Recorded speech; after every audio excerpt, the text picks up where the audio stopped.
for COVID-19. Deputy head coach Chris Thompson is going to take over on an interim basis. That includes next week's game against Miami. Florida State is off this week, but they do have the game against Miami at Miami next week. Jacksonville State, Notre Dame, as you look at the slate for the Florida State Seminoles, who are coming off that opening game loss against Georgia Tech. Guys, when you look at Florida State and how they started this season, it has been a bumpy start for Norvell. Yeah, not just this season. In last week's game against Georgia Tech, some of the same mistakes we've seen out of this team year after year, and we keep expecting them to be a different football team. They got a new coach, and they didn't look different in that first game. And so you talk about the offseason with the issues, and now their head coach won't be with them as they travel to play Miami.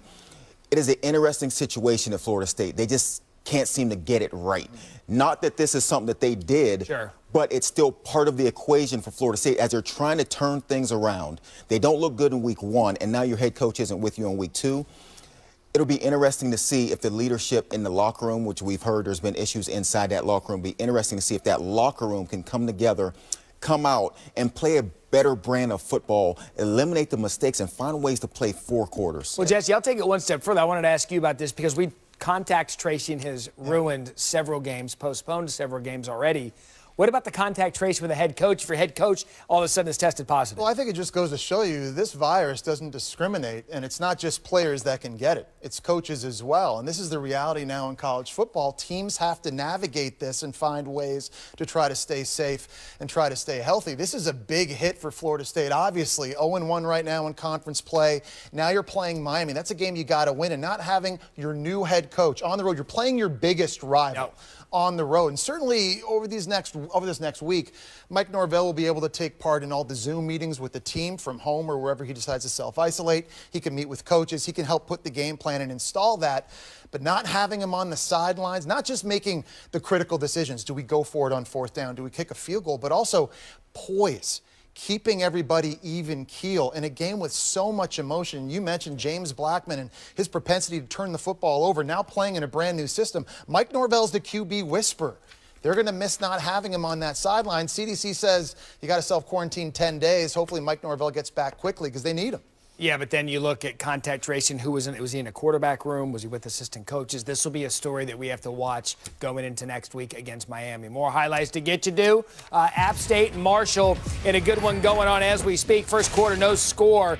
Brendan Knox scores from 2 yards out. Marshall leads early 7-0. And it was running the ball today for Marshall that was the key to their game. Brendan Knox, 100 yards in the first half. Later in the quarter, same score. Zach Thomas up top to Jalen Virgil. What a catch. So Darrington Evans at running back. He's now backing up Derrick Henry with the Tennessee Titans. So this offense is going to go through quarterback Zach Thomas. And then third quarter, Marshall up 10-7. Grant Wells keeps it 12 yards for the touchdown. Marshall up 17-7. What a good start for this young quarterback, Grant Wells. What about Louisiana? Ranked for the first time since 1943. They got all of Georgia State this afternoon. And it was the energy we were surprised with Louisiana against Iowa State as they knocked them off. Then they come into this game and they're sleepwalking early. But you can't count out the Raging Cajuns here, the runoff tackle. And just like that, 21 unanswered points for the Raging Cajuns to tie the game at 21. So now down 28-21. Georgia State an opportunity to tie it. They do. We're tied at 28. We would eventually head to overtime. In overtime, after a Georgia State field goal, we have ball game, touchdown. Raging Cajuns wake up just in time. 34-31 the final. Navy and Tulane, they had to come back as well. Here, Tulane off the right tackle to go up 17-0.